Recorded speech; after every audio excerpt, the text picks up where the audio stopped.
Hi, I'm Dr. Amita Lazari from OpenPolicy, and I'm excited to be here today with you to talk about the IoT security labeling initiative from the White House. I've been working on IoT security for about 4 or 5 years, and I'm very passionate about this next step forward towards educating and empowering consumers to make better decisions and learn about the security of their IoT devices. Security is never obsolete, but we can all come together to take measures to better protect users and raise these baselines, but also bring about more awareness to you, to the users, to the average consumer that is going into the retail store or online and wants to buy a device and be better informed about the security of the device they're buying. This is what the IoT Security Labeling Initiative is focusing on. This is a label. Think about your Energy Star label or your food label that communicates certain ingredients or features or preferences about a device. It's bringing together a large ecosystem of industry players, standard bodies, companies, security researchers, government players, and policymakers all together in a public-private partnership, a voluntary effort to raise the baseline and increase awareness of users.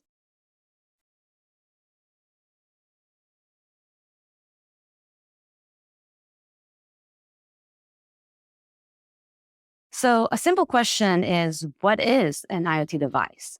The IoT device has some form of a connectivity and some form of a sensor. It is the Internet of Things, your smart frigidaire, your baby monitor.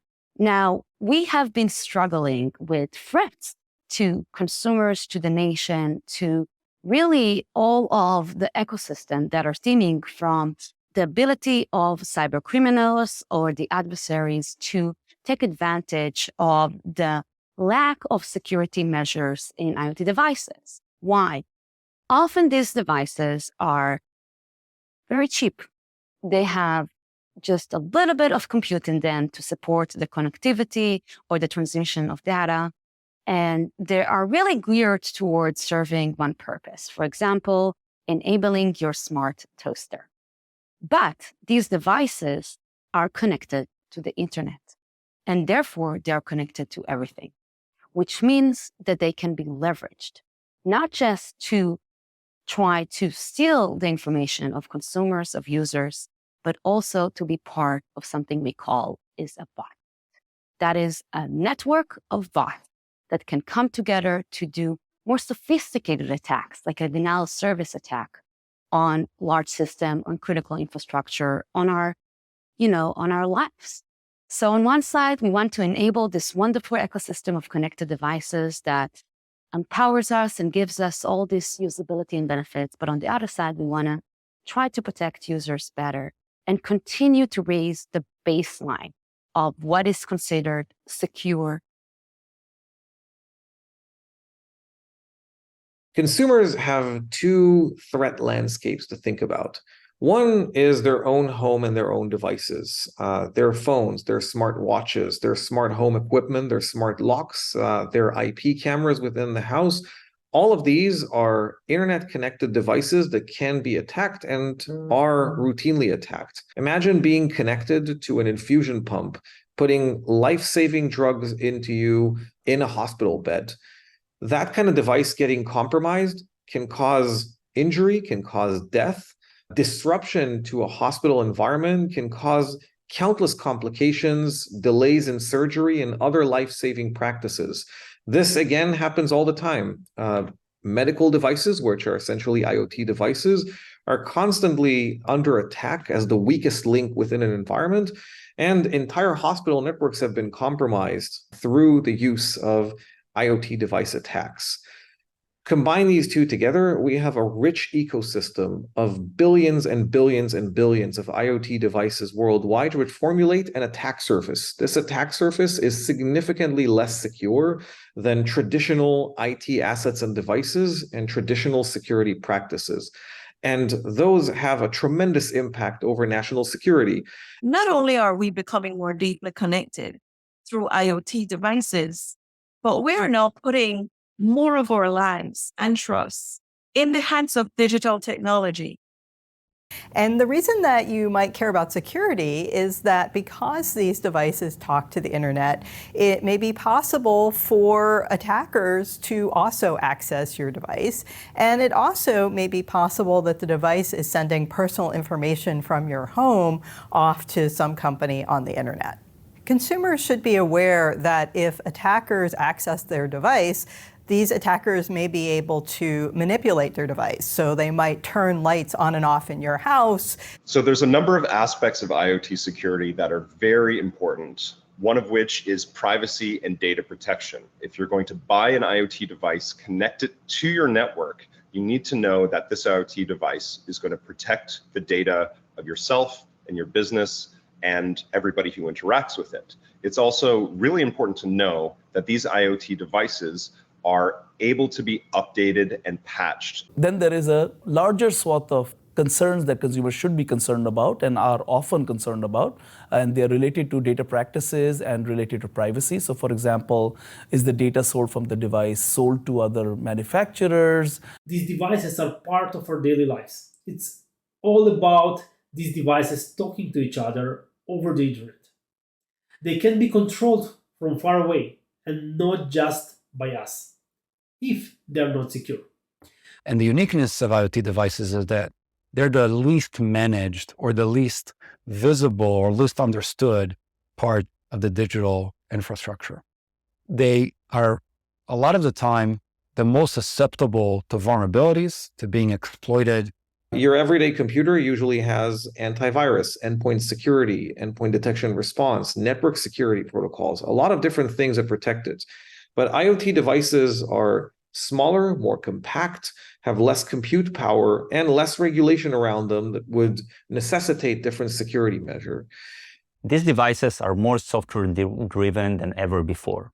We are now in an era when the amount of code in a typical device grows exponentially every year. The increased production and speed at which IoT devices enter the market have exponentially increased the threat landscape, resulting in more breaches every day. This results in catastrophic damages, delayed incident response time, and increased cost due to successful breaches. Over the years, I've seen a number of different attacks from a number of different angles, and a lot of them recently have been tied to IoT devices. And this is why IoT devices are a critical element of security online, not only for companies and businesses, but for individuals. IoT devices are here and they're here to stay, so we need to secure them.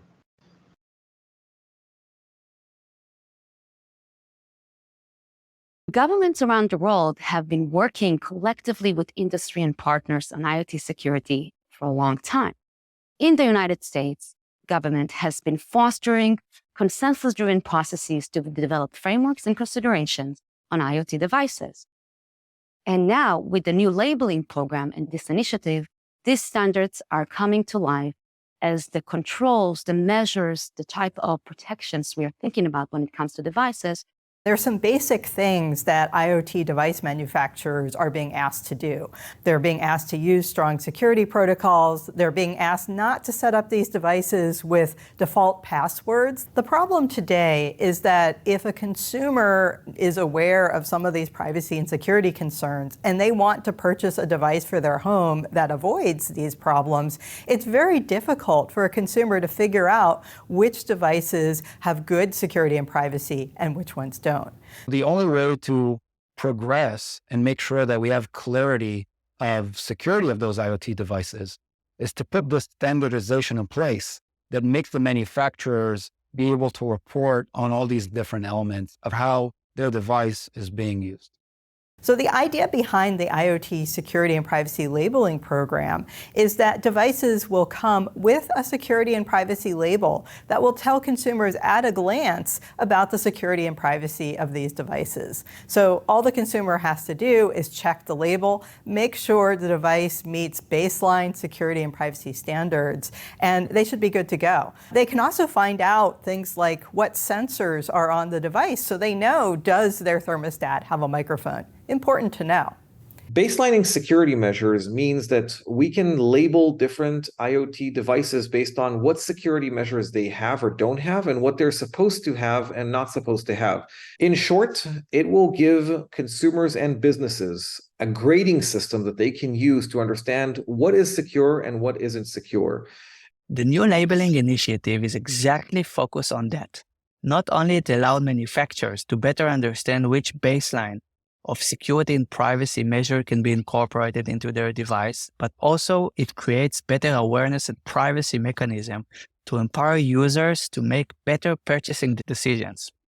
Labels will motivate IoT makers to focus more on security and enable consumers to make better, more informed choices. The IoT industry lacks a global way for measuring the security quality of connected products, which means consumers may not have the visibility they need into whether their IoT devices protects their data. So now we're changing that.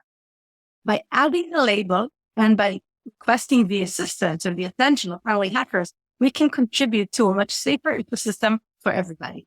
Right now, when you buy an IoT product, there's not a lot of information for consumers about the company's security practices. You kind of hope that it does a good job of protecting security, but you really don't know. If there's a government-blessed label out there, then when consumers see it, they might have some more confidence that the company is going to do a good job of protecting their security. It also might provide information about how long the product is going to be supported for, because security is a constant thing. You have to constantly update software to address new threats. So the label might say, hey, this product's going to be supported for 5 years. So consumers can have some more certainty about what they're buying. I'm excited about the new IoT labeling initiative, and I think it's fantastic. Companies will be incentivized to engage with friendly hackers in the form of vulnerability disclosure programs. More than a decade of research has proven the value of such programs in highlighting and identifying vulnerabilities that sometimes even the best companies in the world can't seem to find themselves. By offering this kind of initiative and by labeling products carefully and clearly for consumers, we're also helping individual consumers get more responsibility over their technology choice. I think it's fantastic. The White House and other organizations are now engaging with friendly hackers that are going to help identify vulnerabilities in different IoT products, because all of us as consumers engage with these products all the time.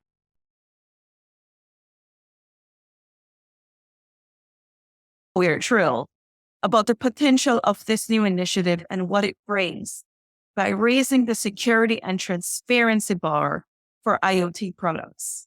We will continue to do our part in enhancing cybersecurity awareness and equipping learners with cybersecurity training needed to stay ahead of the latest threats in the IoT. Together, we are committed. This is really important because it empowers users to make decisions that impact not only their security, but the security of their family, the security of their business, and the security of the internet at large. This is a great first step in terms of informing consumers about how they should consider security and privacy factors when they're purchasing IoT devices. I could see the case where consumers actually pick devices based on ones that have the mark versus the ones that don't. And even more importantly, the mark is meant to include with it a QR code that provides detailed privacy and security factors and education to the consumers. This policy and regulation is incredibly important because that's the only way to gain clarity and an understanding for every single person on the risk of cybersecurity of IoT devices. If consumers care about security and if they have a very easy and available system that would allow them to judge what is more or less secure, by buying and driving the market towards a more secure ecosystem, they are actually driving up the security measure of all vendors combined. We all know that the critical part of trust is increasing awareness and transparency. That's why we have been focusing on something called Software Bill of Materials, SBOM.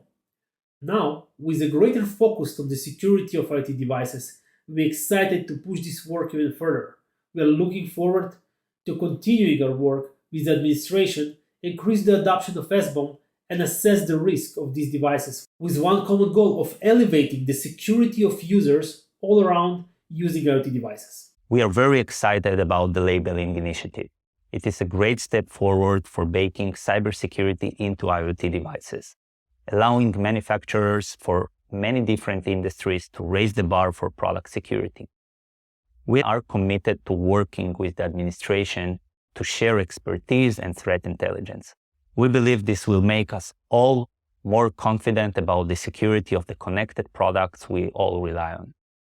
I'm especially excited about this because we have been working to elevate and empower users worldwide to better understand how their data is being used and by who, and then to enable them to take action to protect their data. For the last 4 years, we helped more than 4.5 million users to remove their data from many platforms and connected devices. This initiative marks a step forward in improving the security of IoT devices, equipping both users and manufacturers with more transparency through actionable information about the steps they can take to protect themselves. BreachQuest will partner with the administration to identify opportunities to increase the speed and scale of an incident response while reducing the time, cost, and effort of recovery time from a breach. We support and align with the goals of the labeling scheme and the baseline security standards to continue to improve response, recover, and resiliency across all devices in the ecosystem. People, and especially organizations, need to understand that they are on the front lines of the future cyber warfare front. There is no other way around this. The reality is that cyber warfare is quickly overtaking other forms of warfare as the most dominant form of asymmetrical warfare around the world. And in that fight, the weakest links, the weakest part of an entire attack surface for a company, for a nation state, are the ones that are under attack. In the age of things like generative AI-based attack platforms and otherwise smarter, more sophisticated, more creative, and more scalable attack systems, any small vulnerability can be used to compromise an entire attack surface. This necessitates an entirely different way of doing security. It requires an understanding of both manufacturers and the different implementation vendors or different organizations and consumers that buy things to work together to secure the entire environment. It requires labeling programs. It requires an understanding of risk. It requires an active measure of security to understand and prevent the next big attack. So hopefully you will go to your retail store or maybe online, and you will be able to leverage the label to stay more informed about the security features of the device.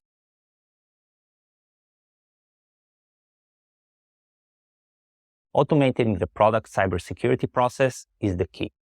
From knowing what's inside your devices to identifying the risk and mitigating them. The good news is we now have the tools to automate product cybersecurity. Manufacturers all over the world are using automated tools to gain visibility into their devices, identify risks, and mitigate them, allowing them to raise the bar for their product cybersecurity. Anything from software bill of materials to vulnerability management and incident response is done automatically by manufacturers from across multiple verticals. Technology and products like Armis can map out exactly what's running on a device and again, align to a different security program, to a different compliance program, and to a different label program. So in essence, instead of an organization having to go through its entire inventory of network or environment connected assets, and label them one by one or understand, is this or is this not supportive of whatever security measure in question is, a tool like Armis can basically in one fell swoop understand the entire environment, the entire landscape, the entire attack surface, and put together exactly that image of everything, aligning everything to different labels and giving a rolled up security score of how you're doing within an environment. Labeling programs, technology behind it, and many other things combine into an immune system, if you will, that can adapt and respond to different threats as they manifest. Vulnerabilities can be patched that way. We can push different vendors to be more secure by design, and in reality, over the course of the next few years, shut down most of the different attack vectors that are very, very prominent today. Okay. So we shared with you why we are excited about the labeling program and what it can do for the security of all of us. I hope you're excited about that as we are. Security is a team sport, and all of us have a role to play. We are excited about connecting you and more ecosystem players with policymakers to make our ecosystem more secure. Thank you for joining us.